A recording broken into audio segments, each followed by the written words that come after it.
เล่นป๊บใต้ป๊บเหนือลงมา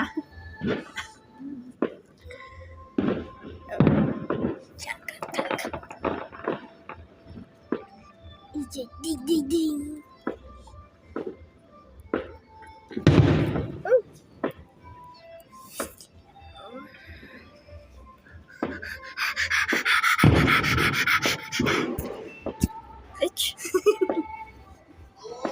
เกงคงไปใหญ่ขึ้นวะ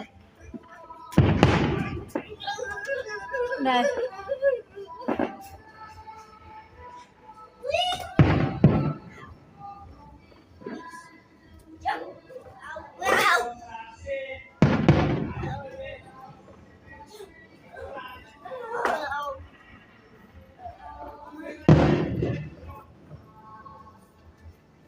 ว้าว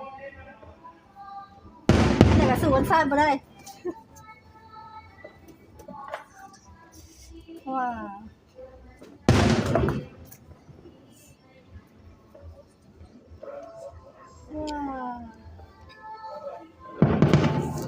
นี่หูน้อยนี่บดจะเป็นสบาย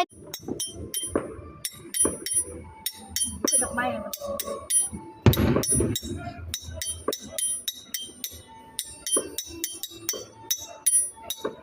โอ้เลยครับ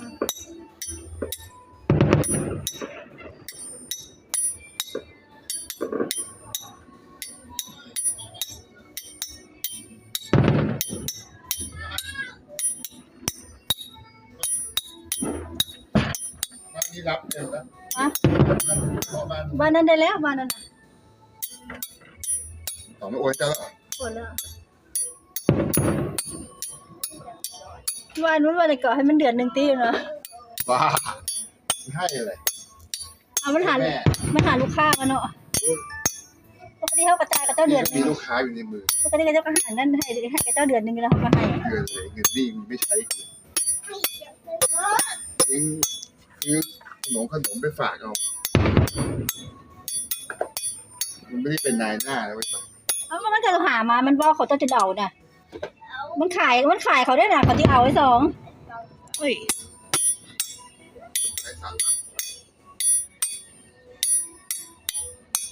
พี่น้องก็ช่วยกันทำอะไรเป็นเงินเป็นทองกัน